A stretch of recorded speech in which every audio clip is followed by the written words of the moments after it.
Bonjour et bienvenue pour cette exploration. Aujourd'hui, on plonge dans un monde souvent invisible, celui des helminths, ces fameux vers parasites. Bonjour, oui, des organismes qui coexistent avec nous, parfois même en nous. On va s'appuyer sur un document qui résume un peu leurs caractéristiques et leur classification. L'idée, c'est de comprendre les généralités sur ces métazoaires et puis comment on les classe, surtout les deux grands groupes. C'est ça. Comprendre ce qu'ils sont avant de voir comment ils nous affectent. Alors, pour commencer, le portrait robot. Le doc nous dit corps allongé, plat ou cylindrique, symétrie bilatérale.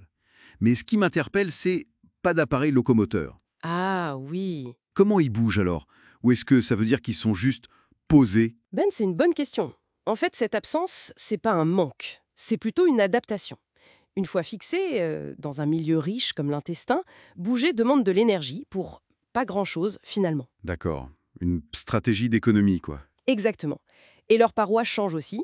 Elle est molle chez les platelmintes, les vers plats, et plus rigide, cuticulée chez les nématelmintes, les vers ronds. Intéressant.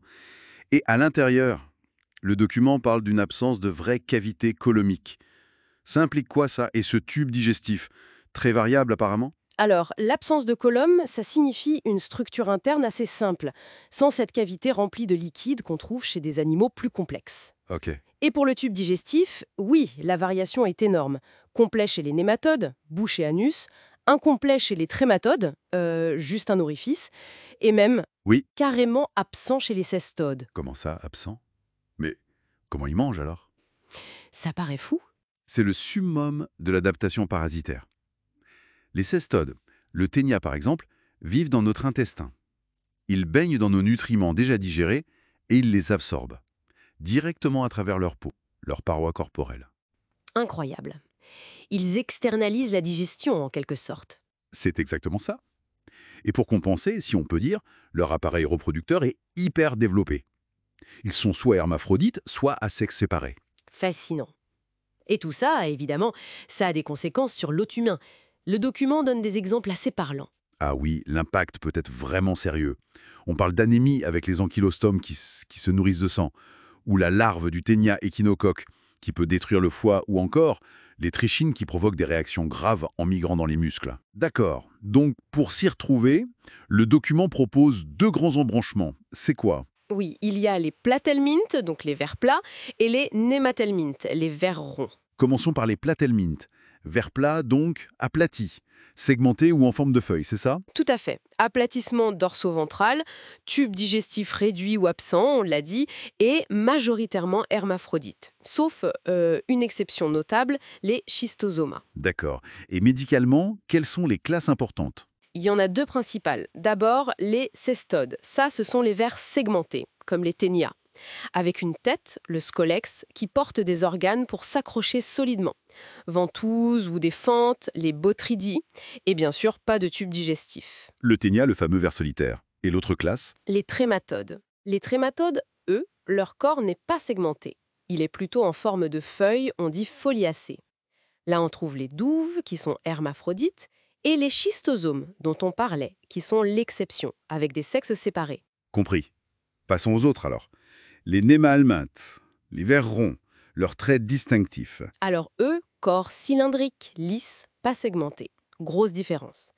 Un tube digestif complet, bouche et anus, et autre point clé, les sexes sont séparés. Avec souvent une différence de taille, la femelle est généralement plus grande que le mâle. D'accord. Tube complet, sexe séparé. Et comment on attrape ces vers ronds? J'imagine qu'il y a plusieurs façons. Oui, le document décrit deux voies principales. La première, c'est l'ingestion, par la bouche quoi. On avale des œufs ou des larves qui sont dans l'eau, la nourriture ou sur les mains sales. C'est le cas pour l'oxure, l'ascaris, la trichinella. Classique, malheureusement. Et la deuxième voie? C'est la pénétration à travers la peau, transcutanée. Soit la larve est active, elle perce la peau elle-même, souvent au niveau des pieds nus. C'est le cas pour les ankylostomes ou strangyloïdes. Ah oui. Soit c'est passif. La larve est injectée par un insecte piqueur, un vecteur. C'est comme ça qu'on attrape les filaires, comme Wuchereria, qui donne l'éléphantiase, ou Onchocerca, responsable de la cécité des rivières. Quelle variété de stratégies. Donc, pour résumer, platelminth, les plats, parfois sans tube digestif, souvent hermaphrodites. Et nématelmintes, les ronds, tube digestif complet, sexe et séparé, avec des transmissions par ingestion ou par la peau, activement ou via un vecteur. C'est une bonne synthèse. Et le point peut-être le plus marquant, c'est vraiment cette adaptation extrême des cestodes sans système digestif. Ça illustre parfaitement la dépendance du parasite. Tout à fait remarquable. Ça nous amène à une dernière réflexion, peut-être. Si on pense à toutes ces voies d'infection, ingestion, peau, insectes, comment est-ce que les conditions locales, l'hygiène, le climat, l'environnement, comment tout ça peut influencer la répartition mondiale de ces différentes maladies parasitaires? C'est une excellente question ouverte. Ça relie directement la biologie de ces vers aux grands enjeux de santé publique et environnementaux à travers le monde. Vaste sujet.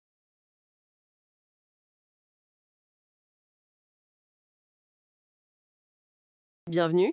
Aujourd'hui, on plonge dans un monde assez méconnu, celui des cestodes. Oui, ces vers parasites qui peuvent élire domicile chez l'homme, à l'état adulte. Exactement. On s'appuie sur un texte scientifique pour essayer de comprendre un peu mieux ces créatures. Et elles sont fascinantes, vraiment. Alors, pour commencer, ce sont des vers plats, comme des rubans, faits de segments qui vivent dans notre intestin grêle. Mais il y a un truc assez dingue. Ah oui, le fait qu'il n'ait pas de tube digestif. Zéro. C'est ça. Comment c'est possible ça? Eh bien, c'est une adaptation assez extrême à la vie parasitaire. Imaginez, ils baignent littéralement dans les nutriments déjà digérés par leur hôte. Ah oui, dans l'intestin, tout est prêt en quelque sorte. Exactement. Du coup, l'évolution a fait que, bon, un système digestif interne devenait superflu. Ils absorbent tout, absolument tout, à travers leurs parois, leur peau, si on veut. C'est de l'endosmose. Incroyable. Une optimisation poussée à l'extrême, comme vous disiez. C'est ça, une économie d'énergie radicale. Donc plat, segmenté, pas de tube digestif. Et ils sont aussi hermaphrodites. C'est bien ça. Tout à fait. Chaque segment mature a les deux appareils reproducteurs, mâle et femelle. Ce qui doit être un sacré avantage dans l'intestin. Ah bah oui, même seul, un ver peut s'autoféconder ou s'il y en a peu, ça maximise les chances. C'est une stratégie pour produire une quantité énorme d'œufs. Très efficace. Et pour tenir bon là-dedans, pour pas être expulsés, et comment ils grandissent? Alors ils ont une morphologie très logique pour ça. À l'avant, il y a ce qu'on appelle le scolex. La tête. Pas vraiment une tête avec un cerveau, hein. C'est plutôt un organe d'ancrage. Il a des ventouses et parfois un rostre avec des crochets pour se cramponner solidement à la paroi de l'intestin. Ok, pour pas glisser. Voilà. Et juste derrière ce scolex, il y a le cou. C'est la zone de croissance. C'est là que sont produits continuellement les nouveaux segments, les proglottides. Ah, comme une usine à segments. C'est un peu l'idée, oui. Et ces segments forment le reste du corps, le strobile, cette longue chaîne. Et ils grandissent en s'éloignant du cou. Exactement. Les plus jeunes sont près du cou, puis ils mûrissent, développent leurs organes sexuels, se remplissent d'œufs. On dit qu'ils deviennent ovigères ou gravides. Ces fameux anneaux qu'on peut parfois retrouver. Oui, les anneaux cucurbitins, comme des graines de courge. À la fin, ils sont pleins à craquer d'œufs et se détachent pour être évacués avec les selles. Et la taille totale, ça peut varier beaucoup. Énormément. De quelques millimètres pour certaines espèces à plusieurs mètres pour d'autres. Une vraie machine à disséminer la progéniture. Prenons un exemple pour illustrer, peut-être le plus connu, Taenia saginata. Le ténière inerme ou ver solitaire. Ah oui, un excellent exemple. Taenia saginata, un géant de la famille des Taeniae, Géant, c'est-à-dire?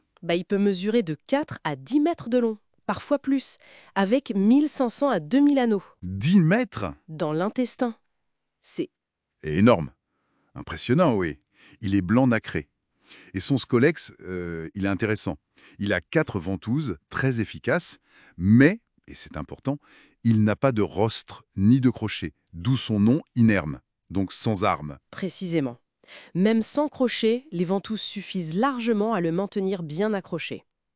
Il a aussi des pores génitaux sur le côté des anneaux qui alternent de façon irrégulière. Et les anneaux pleins d'œufs, ils ont une forme particulière chez lui? Oui, les anneaux ovigères sont plus longs que larges. Et l'utérus, à l'intérieur, a entre 15 et 20 ramifications fines de chaque côté. C'est un critère d'identification. D'accord. Et ces œufs alors? Ils doivent être costauds pour survivre dehors. Extrêmement. Ce qu'on observe, c'est l'embryophore. C'est une coque très épaisse, brune, avec des stries radiales. Ça mesure entre 30 et 45 micromètres. Minuscules mais résistants. Très. À l'intérieur, il y a l'embryon, dit hexacanthe, car il a 6 petits crochets embryonnaires. Cette coque lui permet de survivre des mois dans le milieu extérieur, l'herbe, l'eau, en attendant d'être avalé par le bon hôte intermédiaire. Qui est le bovin dans ce cas? Exactement. Et chez l'humain, Taenia saginata vit dans l'intestin grêle. Souvent, il n'y a qu'un seul ver. Le fameux ver solitaire. Voilà, sa longévité est remarquable. C'est-à-dire, on parlait d'années tout à l'heure. Oui, on estime qu'il peut vivre de 5 à 25 ans chez une personne, voire plus dans certains cas documentés. 25 ans! C'est une cohabitation de très longue durée. Et parfois sans qu'on s'en aperçoive vraiment. Souvent, oui. Les symptômes peuvent être très discrets, voire absents pendant longtemps. C'est assez fascinant, cette tolérance mutuelle qui peut s'installer. Bon, alors si on récapitule rapidement, on a ces cestodes, des vers plats sans système digestif qui absorbent tout par la peau, Une adaptation clé. avec une tête ventouse, le scolex, un cou qui fabrique des segments et un long corps en chaîne, le strobile. Le principe, oui. Ça montre une adaptation biologique vraiment poussée. Absolument. Et ça soulève une réflexion intéressante, peut-être pour conclure. Je vous écoute. Quand on voit cette spécialisation extrême, cette dépendance totale à l'hôte humain pour le stade adulte, et cette capacité à cohabiter si longtemps, parfois discrètement, Oui. on peut se demander comment l'évolution a pu sculpter une relation aussi spécifique et durable entre ce parasite et son environnement intestinal. Quelle est la nature profonde de cette cohabitation prolongée? Qu'est-ce que ça nous apprend sur l'équilibre délicat entre parasitisme et adaptation? Une question qui ouvre des perspectives sur la coévolution et les stratégies complexes du vivant. Très intéressant. Voilà, matière à réflexion. Eh bien, ce sera le mot de la fin pour cette exploration concentrée aujourd'hui. Merci beaucoup. Merci à vous.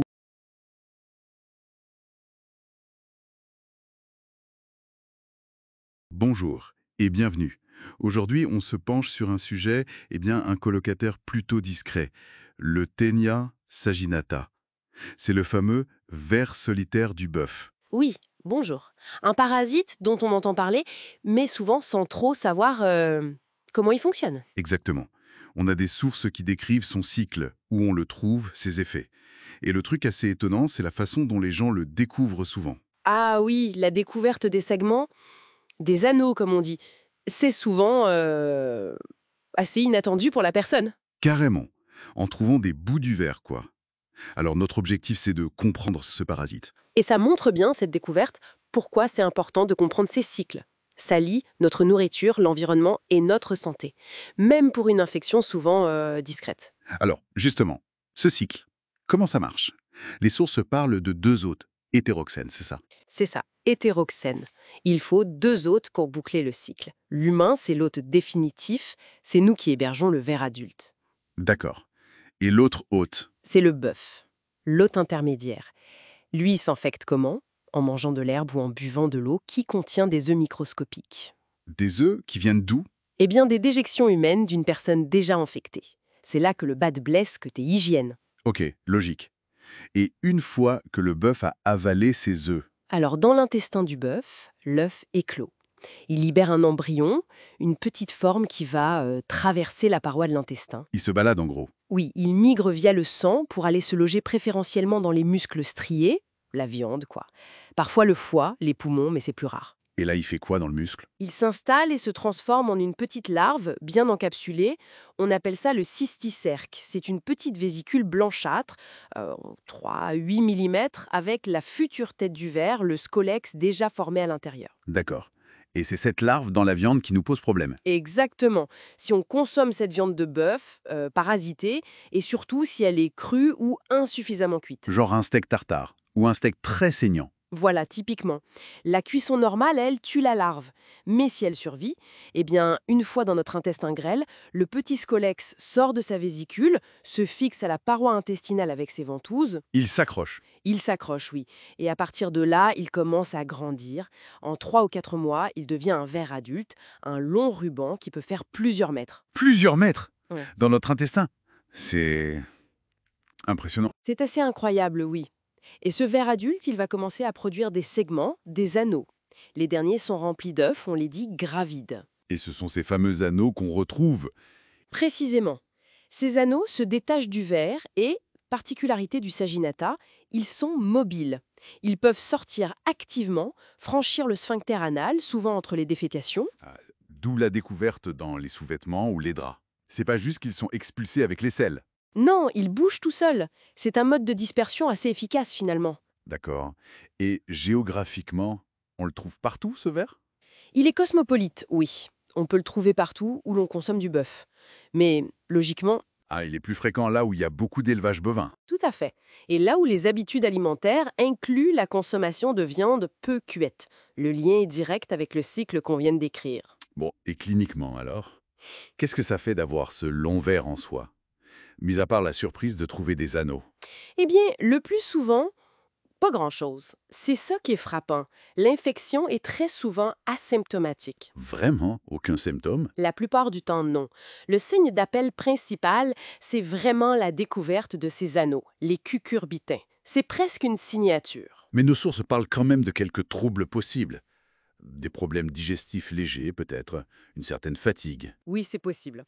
On peut observer parfois des nausées, des douleurs abdominales vagues, une asthénie, c'est-à-dire une fatigue, parfois aussi des troubles de l'appétit, soit une faim exagérée, la boulimie, soit au contraire une perte d'appétit, l'anorexie.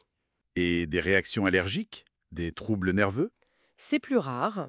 Des manifestations allergiques type urticaire, oui, ça peut arriver.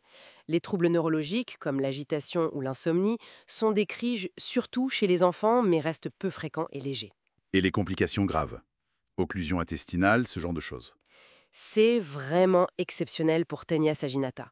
Une appendicite si un anneau se coince au mauvais endroit, une occlusion, une pancréatite, c'est décrit mais très rare. Ce parasite est généralement bien toléré. Du coup, pour le diagnostic, si on suspecte quelque chose ou si on trouve un de ces anneaux, Le plus simple, c'est quand le patient apporte lui-même les anneaux au médecin ou au laboratoire. C'est le diagnostic de certitude, ou presque. et au labo, qu'est-ce qu'on regarde? On examine l'anneau, souvent après l'avoir éclairci, on regarde la structure de l'utérus à l'intérieur, qui est très ramifiée chez Saginata, plus de 15 ramifications principales de chaque côté. On vérifie aussi la position des pores génitaux, qui sont irrégulièrement alternés. Et si on n'a pas d'anneau sous la main? On peut essayer de chercher les œufs dans les selles, mais ce n'est pas le plus fiable, car ils sont libérés de façon irrégulière et surtout contenus dans les anneaux. Le Scotch test anal, comme pour les oxyures, est plus rentable. On applique un ruban adhésif sur la marge anale le matin pour récolter les œufs qui auraient pu être libérés par les anneaux pendant la nuit. D'accord. Et une prise de sang, ça peut aider. On a un cycle entre le bœuf et l'humain.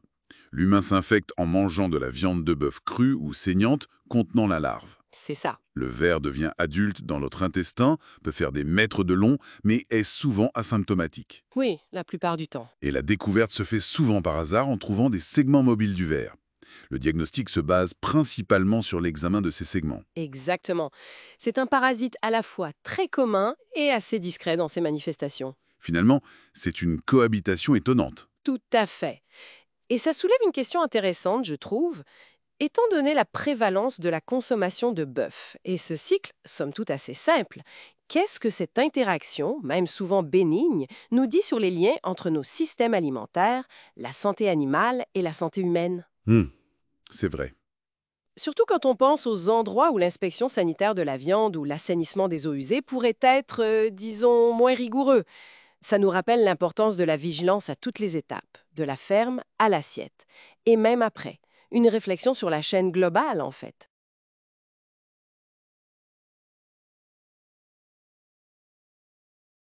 Bonjour et bienvenue à toutes et à tous. Aujourd'hui, on se penche sur un sujet particulier. Le ténia, le fameux ver solitaire.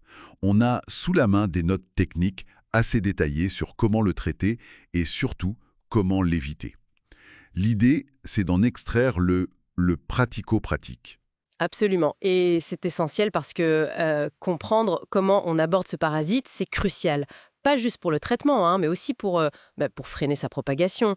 Les sources qu'on a, elles parlent des traitements modernes, bien sûr, mais aussi d'anciens remèdes, et elles insistent pas mal sur la prévention. C'est ça qui est clé. D'accord. Alors, allons-y pour les traitements. Qu'est-ce qu'on a comme option principale d'après ces notes? Il y a le praziquantel, biltricide, c'est ça?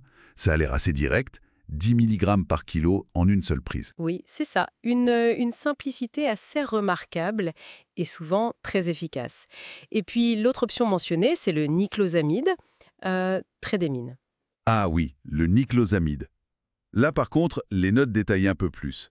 Pour un adulte, c'est 2 grammes, mais en 2 fois, à 1 heure d'intervalle.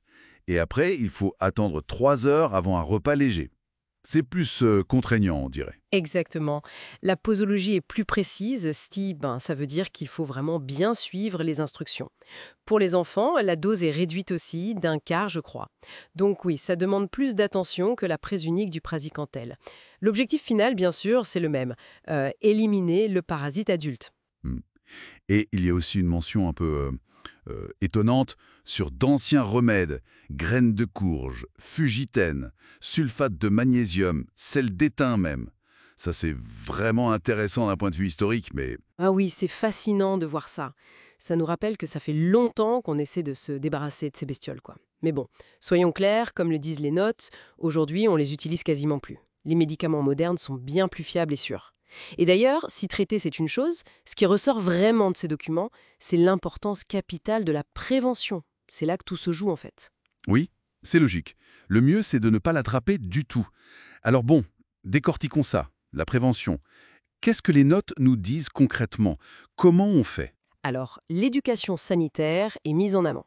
Très concrètement, ça repose sur 2 piliers. D'abord, l'hygiène des mains, très très régulière. Les notes parlent de lutte contre le péril fécal. C'est un peu direct comme terme, mais ça dit bien ce que ça veut dire. Le péril fécal. D'accord. Hygiène des mains, donc. Et le deuxième pilier. La consommation de viande. Il faut qu'elle soit bien cuite. Ah oui, ça revient souvent. Les sources donnent même des chiffres précis, non? Plus de 60 degrés C pour tuer les formes infestantes. C'est ça, 60 degrés C à cœur. Et elles ajoutent aussi que la congélation, ça marche. Moins 10 degrés pendant au moins 10 jours. Donc on a des solutions claires. Soit on cuit bien, soit on congèle correctement. Ok, donc cuisson et congélation pour la viande, hygiène des mains. Exactement. Et ça cible directement le cycle de vie du parasite. La chaleur ou le froid intense, ça détruit les larves dans la viande. Et l'hygiène des mains, couplée à une bonne gestion des excréments, eh bien ça coupe la transmission des œufs qui sont dans les selles humaines. C'est ça, le fameux péril fécal. D'où l'insistance aussi, je vois ça dans les notes, sur l'interdiction d'utiliser des déjections humaines comme engrais. Tout à fait. C'est directement lié. Si on utilise des sels contaminés comme engrais, les œufs se retrouvent dans l'environnement. Hmm. Ils peuvent contaminer l'eau, les légumes ou même les animaux qui mangent ces végétaux, et hop, le cycle repart. Interdire cette pratique, c'est donc couper une voie de transmission vraiment importante. D'où l'importance de l'éducation sanitaire pour que tout le monde comprenne et applique ces mesures. Bien compris. Alors, si on devait résumer l'essentiel de ce qu'on a vu dans ces notes techniques, on a des traitements spécifiques qui fonctionnent bien, comme le praziquantel et le niclosamide, mais le nerf de la guerre, c'est vraiment la prévention. Se laver les mains, bien cuire ou congeler la viande et gérer correctement les déchets humains. Finalement, ce sont des gestes assez concrets qui peuvent réduire drastiquement le risque. C'est exactement ça. Et ça soulève une question importante pour finir peut-être. On a identifié ces traitements, ces mesures de prévention qui sont, somme toute, assez simples et efficaces. Mais la question, c'est comment cette connaissance est-elle réellement diffusée? Et surtout, est-elle appliquée partout pareil, dans le monde ou même juste localement? Qu'est-ce que ça nous dit, ces différences potentielles d'application, sur les défis plus généraux de la santé publique? Bien au-delà du seul ténia, en fait.